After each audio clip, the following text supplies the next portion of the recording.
Hindi sila pananagutin. Pero yes, sa tingin ko may pananagutan sila. Dahil ang military, ang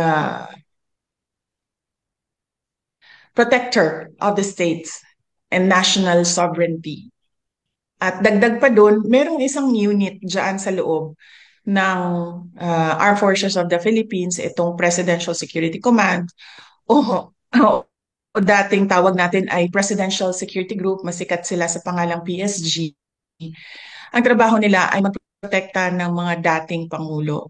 Kung makikita nyo, ang mga security detail ng ating former President Estrada, former President Arroyo, ay mga miyembro at ni former President Duterte ay mga miyembro ng PSG dahil mandato nila na protektahan ang former heads of state because these are kumbaga icons ng ating bansa and they're very important individuals para sa isang bansa.